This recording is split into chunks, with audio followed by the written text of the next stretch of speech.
தமிழகத்தில் வாக்காளர் கணக்கெடுப்பு படிவத்தை 5.62 கோடி பேருக்கு தேர்தல் கமிஷன் விநியோகம் செய்துள்ளது.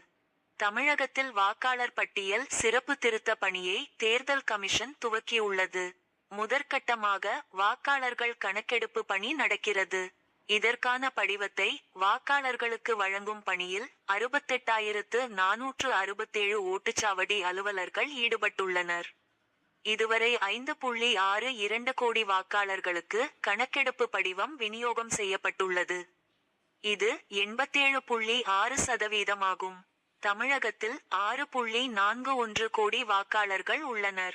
எஞ்சியுள்ள வாக்காளர்களுக்கும் கணக்கெடுப்பு படிவம் விநியோகம் செய்யும் பணியை ஒரு வாரத்திற்குள் முடிக்க இலக்கு நிர்ணயம் செய்யப்பட்டு உள்ளது.